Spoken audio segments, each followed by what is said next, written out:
Bienvenidos a esta segunda clase del Seminario de Eficiencia Energética. En esta primera parte vamos a tratar sobre la economía de la eficiencia energética.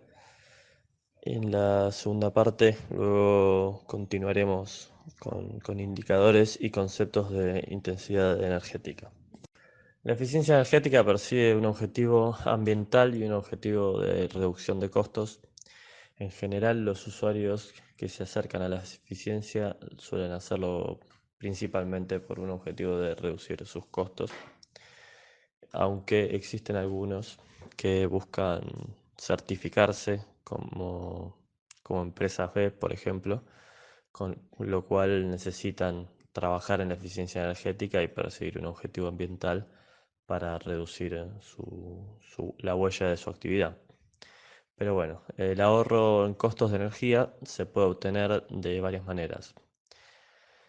Eh, Tratándolo en orden de menor costo a mayor costo, tenemos en primer lugar la reducción del precio por unidad de la energía. Después siguen las mejores prácticas de operación en los sistemas, incorporación de equipos más eficientes, incorporación de energías renovables y por último recuperación de la energía. Estos dos últimos puntos pueden estar arriba o abajo cada uno dependiendo de la tecnología que se vaya a utilizar. En una versión más gráfica de lo que mencionamos antes, podemos ver bien en esta pirámide de la eficiencia, como se suele llamar, desde la base que tiene menor inversión hacia la mayor inversión. Arrancamos por monitorizar los consumos eléctricos, lo que vamos a ver en detalle y significa saber dónde lo consumimos y cómo lo consumimos y qué estamos consumiendo, que abarca desde análisis de la factura hasta poner medidores de consumo para saber identificarlos. Continuamos ascendiendo y encontramos un uso correcto de la energía, lo cual lleva a capacitaciones y comprometer al personal de la institución. Luego provienen las mejoras por inversión. De nada sirve tener un mejor equipo si el personal no lo va a usar correctamente, por eso es lógica esta secuencia. Y en último lugar, encontramos la incorporación de energías renovables, ya que por su mayor inversión conviene relegarlos hacia un último punto. Es importante esta pirámide ya que es frecuente que hayan empresas que visitan a otras, a las empresas proveedoras de sistemas renovables, visiten a fábricas o diversos consumidores, promoviendo la incorporación de energías renovables como el primer paso hacia la reducción de costos. Pero la realidad que en la práctica, analizando un tema de recuperos de inversión, que lo vamos a ver en este seminario, debe, debe tenerse como un último punto, un último eslabón, la incorporación de renovables, ya que el objetivo también dentro de la eficiencia es que las medidas que tengan menor inversión vayan solventando medidas que tengan mayor inversión. Con los ahorros que conseguimos de medidas de menor inversión, poder afrontar los gastos y financiar aquellos que tienen mayor inversión. Bueno, comenzando ya por la reducción del precio por unidad de energía, este primer punto que habíamos abarcado, vemos que tenemos que entender de qué se trata la factura energética que nosotros recibimos. Esta se compone de diversos ítems, los cuales abarcan la generación o extracción. Extracción se refiere a lo que fuese, por ejemplo, los pozos, los yacimientos de gas o petróleo, la generación a las centrales térmicas o renovables que la produzcan. Continúa por el transporte, que son aquellos que llevan en las líneas de alta y extra alta tensión desde los productores hasta los distribuidores. Continúan con los distribuidores que se encargan de lo que se llama la última milla, los que acercan la, la energía hacia los usuarios finales. Y por último los consumidores. Esta cadena está administrada por el mercado eléctrico y por empresas comercializadoras, como se puede ver en la figura. La empresa comercializadora se encarga de pagar los peajes a las empresas de distribución y de transporte y de facturarle la energía a los consumidores y a su vez pagar la energía en el mercado eléctrico que distribuye en los productores. En el ámbito de Capital Federal, las empresas como Edenor y Edesur tienen funciones de ser empresas distribuidoras y comercializadoras, lo cual cumplen la doble función. El mercado eléctrico está regulado por CAMESA, que sus siglas significan Compañía Administradora del Mercado Mayorista Eléctrico. Acá nos estamos abocando 100% a la parte eléctrica. Esta compañía está conformada por, como muestra la figura, el Estado Nacional, los grandes usuarios, los generadores, los transportistas y las distribuidoras. Acá es cuando ya empezamos a tratar de ver cómo es posible la reducción del precio por unidad de energía y entendiendo cómo es que se compone la factura de un usuario final. Vemos que una alternativa para un usuario es convertirse en un gran usuario, lo que significa salir de la órbita de pagar su energía a la distribuidora, saltearse y acceder directamente al mercado mayorista. Está claro que no todos los usuarios lo pueden hacer, sino que los que tienen un consumo representativo de energía que van a poder encontrar los datos en el documento que está subido al campus. Los grandes usuarios son todos aquellos que contratan su energía directamente a cabeza y estos abonan por la energía utilizada a los generadores y por la utilización de las redes eléctricas a los transportistas y a las distribuidoras. Se paga una especie de peaje por la utilización de esa red. Los beneficios que tienen es que se ahorra el gasto de comercialización de energía que cobra la distribuidora, se ahorran las tasas municipales, ya que comprar la energía a un ente nacional solamente influyen impuestos nacionales y se ahorra en esa proporción por la compra de energía que terminan facturándonos las tasas municipales que según varía municipio a municipio, en algunos no tienen aplicados a la energía y en otros son elevados que a veces llegan a representar un 20% de la factura. Y pueden celebrar contratos con generadores privados por energías renovables.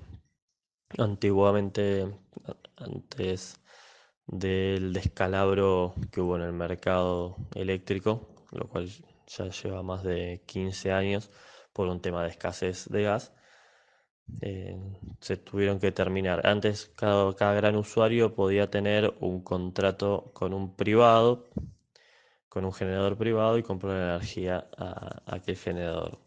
Después con el tiempo se prohibieron esos contratos y es Camesa el cual administra todos los contratos y se le compra a Camesa la energía y Camesa administra el resto de los contratos y eh, es quien remunera a cada uno de los generadores. Sin embargo, con la aparición del MATER, que es el mercado a término de energías renovables, cuando uno es un gran usuario, puede comprar energías renovables pactando el precio directamente con un privado que posee un parque y nos vende la energía con un contrato a 5, 10 o 15 años, dependiendo del plazo. Mientras el plazo sea más grande, el precio que se consigue es más bajo. Pero esto es algo importante que vino recientemente en los últimos 2 años. Pasamos ahora a lo que es la órbita de usuarios que compran su energía a la distribuidora y vamos a encontrar que dentro de cada una de las categorías cada usuario tiene la posibilidad a su vez de reducir su costo por unidad de energía. El camino que hay que encarar primero es entender bajo qué tarifa uno se encuentra. Existen tres tarifas distintas. Está la tarifa 1, que son aquellas cuya demanda máxima es inferior a los 10 kilowatts, siempre hablando de potencia, ¿no? Cual significa la energía instantánea que se consume, ese pico de consumo que se produce durante un mes que quede registrado por la empresa distribuidora. Si es menor a 10 kilowatts, vamos a poder estar en una tarifa T1. En cambio, si es mayor a 10 kilowatts, pero inferior a 50, vamos a estar en una tarifa número 2, lo cual se denominan medianas demandas. Si estamos por encima de los 50 kilowatts, ya pasamos a estar en lo que son grandes demandas, que es la tarifa T3. A su vez, la tarifa T3 se reparte entre más de 300 kilowatts y menos de 300 kilowatts. Lo vamos a ver en las próximas diapositivas, que esto influye en el costo por unidad del precio de la energía. Estando en la tarifa T1, que es lo más común para los residenciales, existen algunos residenciales que tienen un consumo excesivo que pasan a estar en la tarifa T2, pero lo más común es que estén dentro de la tarifa T1. Y de este cuadro tarifario que entró en vigencia en mayo de 2019, vemos que hay distintos escalones desde R1 a R9.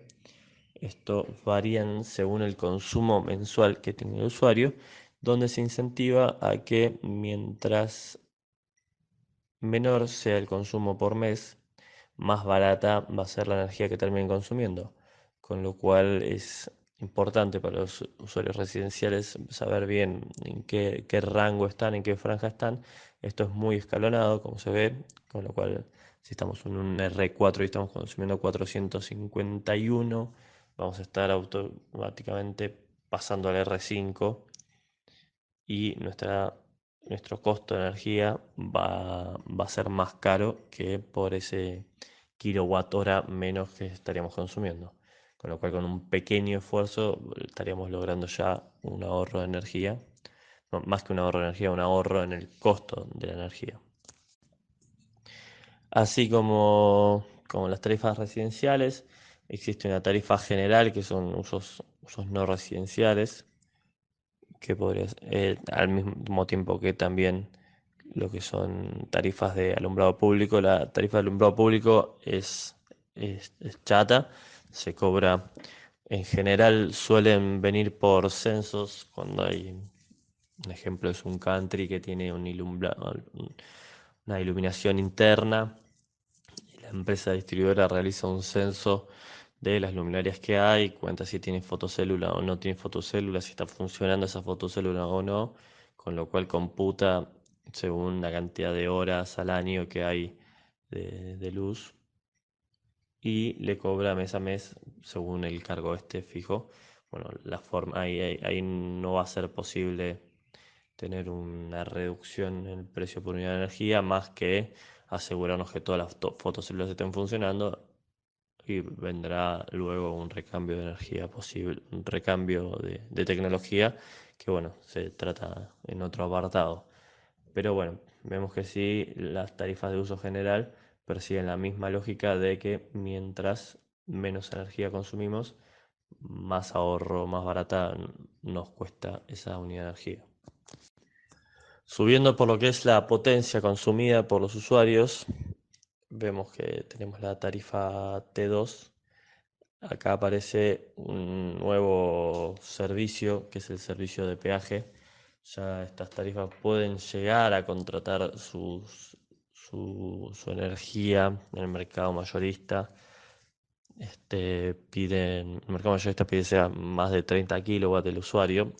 Es extraño, es raro, no suele encontrarse frecuentemente que un usuario T2 esté comprando en el mercado mayorista. Pero vemos que a partir de este usuario nos empiezan a computar un cargo fijo por mes, al igual que pasaba con la tarifa residencial o T1, y nos empiezan a cobrar por separado la potencia contratada, potencia adquirida y un cargo variable por energía.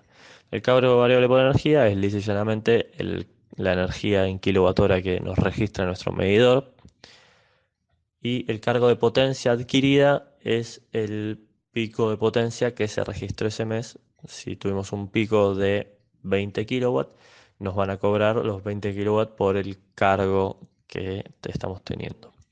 En este caso, la diferencia que se incorpora es que vamos a tener que celebrar un contrato con nuestra empresa distribuidora, pedir una capacidad de suministro, sería como, el- yendo a alguna analogía que ya hemos tratado, como el caudal de energía, o sea, el ancho del tubo que nos está llegando la energía. Para esto, ¿por qué es esto? Es porque se dimensionan cables, se dimensionan transformadores para el contrato que está aguas abajo de ese transformador y esos cables. Con lo cual tenemos que informarle a la empresa distribuidora cuánto sería la potencia contratada que nosotros deseamos. Vemos acá que la potencia contratada, cada usuario catalogado como T2 debe establecer por contrato, y la misma se mide como en promedios de cada 15 minutos. Tenemos la fórmula como el consumo de energía durante 15 minutos se divide por 0,25, ya que el consumo de energía está en kilowatt hora, se divide por la fracción de hora que representa los 15 minutos, que son 0,25, es un cuarto de hora, y así nos da la potencia medida.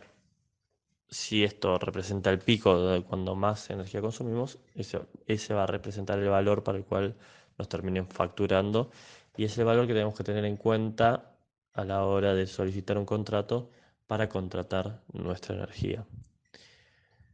Lo que es importante en estos casos es que los contratos suelen celebrarse por 12 meses, y si uno pide una potencia de 50 kilowatts, no puede reducir su contrato durante los próximos 12 meses. Lo que sí puede hacer es ampliarlo, puede pedir más capacidad mientras que la distribuidora tenga capacidad técnica, mientras ese transformador, mientras esos cables tengan capacidad de seguir entregando energía, o potencia simultánea, nos van a dar el permiso para poder contratarlo. En caso de no ser así, bueno, se hará un estudio y se verá si nos piden que tengamos que instalar algún transformador en nuestra zona o otros puntos que pueden llegar a ocurrir, pero ese es el camino a seguir en cuanto a lo que se trata de la potencia. Vemos que para ahorrar por un precio de unidad, al estar contratando picos de demanda, y este pico de potencia llega a representar muchas veces hasta un 60% de lo que es el costo de la energía, es importante identificar qué es y en qué momento se produce ese pico de demanda, y intentar que el proceso que se está llevando a cabo en simultáneo, ver si se puede desplazar en el tiempo, como muestra la imagen, y evitar el gran pico para que el pico sea menor, y así vamos a estar consiguiendo ahorros importantes de energía, que muchas veces llega a representar un 20 o un 30% de ahorro, simplemente por un cambio de hábitos en el uso de la maquinaria que se tiene dentro de una instalación. Al tener que contratar la potencia, he encontrado dentro de estas categorías, sobre todo en esta categoría T2 y mucho también en categoría T3, que los contratos se realizaron hace ya varios años y nunca fueron modificados. Lo que hace la empresa distribuidora, si uno contrata 20 kilowatts y usa solamente 12 y nunca llega a los 20, la empresa distribuidora nunca le va a informar sobre este desfasaje. En cambio, si uno contrata 20, o en este caso que tenemos en la diapositiva, contrata 12 y termina adquiriendo 19,89, como está medido en una de las facturas que se ve dentro del Word del documento que está subido al campus, nos van a cobrar una multa que representa la diferencia entre la potencia adquirida y la diferencia contratada, que acá serían unos 7 kilowatts, casi 8, y esto se lo multiplica por 1,5 por el precio de la potencia, con lo cual nos estarían cobrando un recargo por esa potencia extra. Lo que lleva a este punto, si solamente se produce en un mes puntual, con un mes de verano, por cargas de climatización, puede que hasta quizás nos convenga pagar un solo mes una multa y el resto de los meses pagar una potencia contratada menor, pero se debe tener conciencia de cuál es este contrato y bien cuál es este consumo de potencia para evitar estar tanto contratando potencia de más, lo cual nos va a encarecer nuestras unidades de energía, como de menos, lo que nos lleva a estar pagando permanentemente multas que he llegado a encontrar usuarios con potencias contratadas de 15 kilowatts y consumos de arriba de 120, con lo cual le estaban cobrando más de 100 kilowatts eh, con un recargo de un 50%, lo cual era bastante importante. Los usuarios que tienen una potencia mayor a 50 kilowatts y celebran el contrato en tarifa, aplican a la tarifa T3.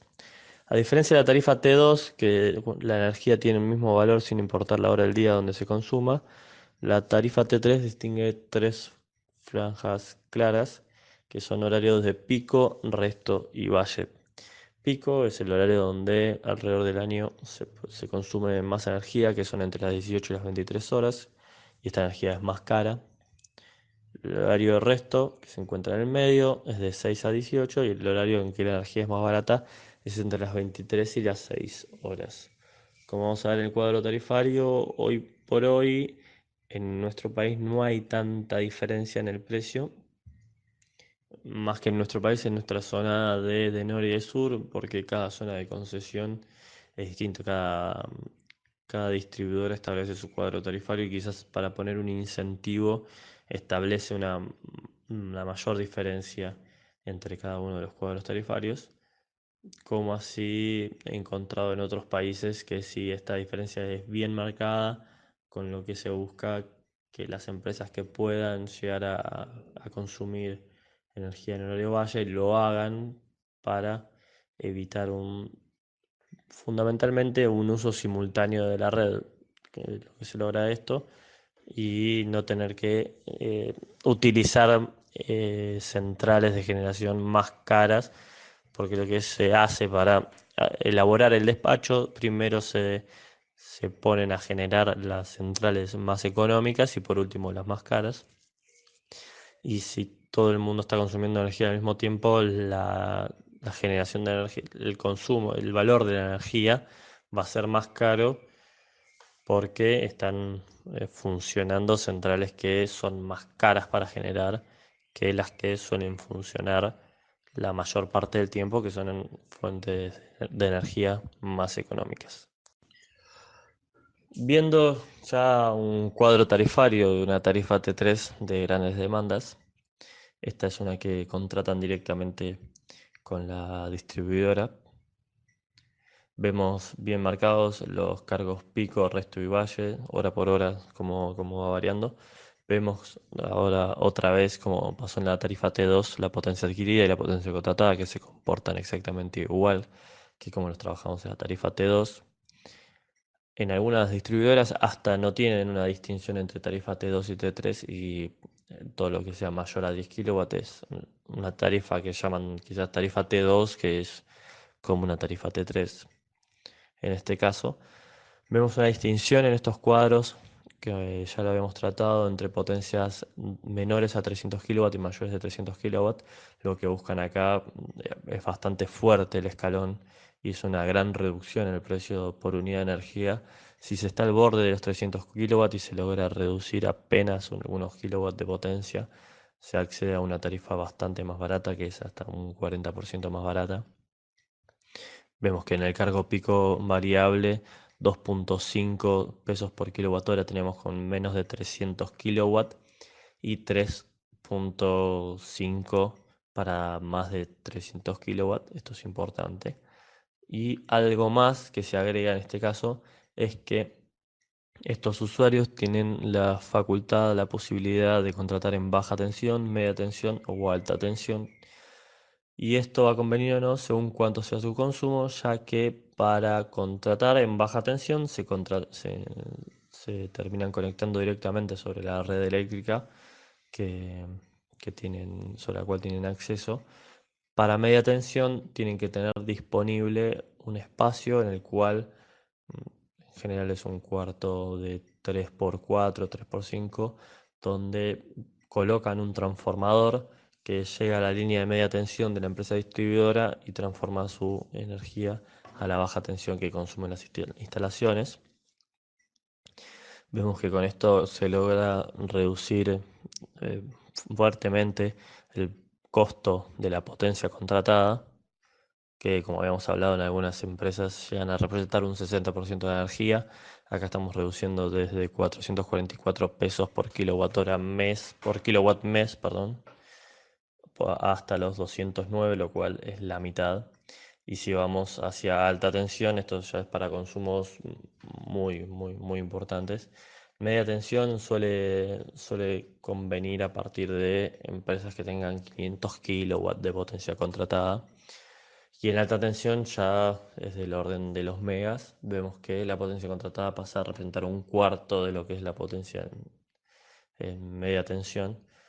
Con lo cual son estas las variables con las cuales puede jugar un gran usuario para reducir el precio por su unidad de potencia.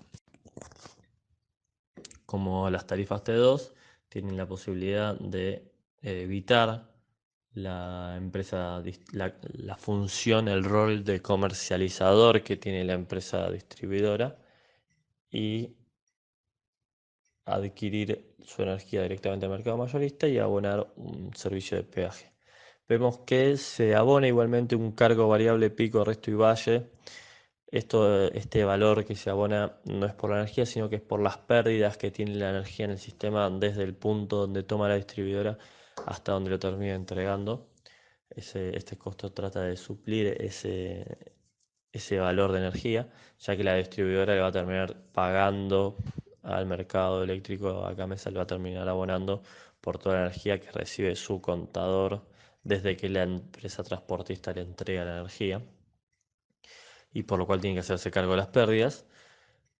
Y varía bastante entre la empresa distribuidora en la cual esté conectado, ya que en distribuidoras de provincia de Buenos Aires, que no sean Edesur de Sur, el precio de la potencia contratada también suele disminuir, con lo cual es un ítem más que colabora para pasarse al mercado mayorista, además de lo que ya habíamos hablado de ahorrarse, quizás conseguir energía más barata por un contrato en Camesa, ahorrarse los cargos de comercialización, acceder a contratos renovables, y evitarse los impuestos municipales.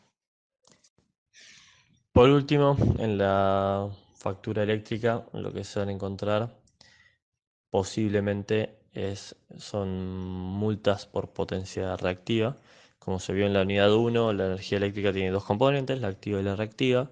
La energía facturada en los cuadros antes mencionados corresponden todos a energía activa. La reactiva no se cobra a menos que se exceda un límite de consumo, el cual se expresa como una proporción entre la potencia reactiva y la potencia activa, a lo cual se denomina tangente phi.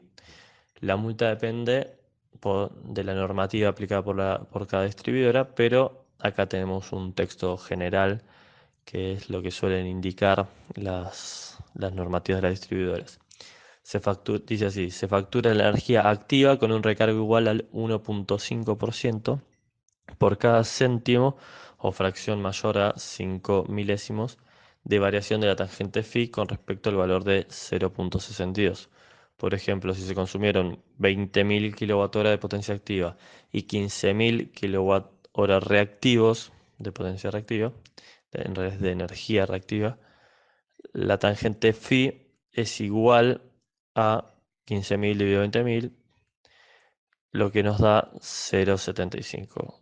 La variación respecto de 0,62 es de 0,13, con lo cual el recargo va a ser igual a 19,5%. Vemos que tenemos un recargo casi de un 20% en la energía por estar consumiendo energía reactiva.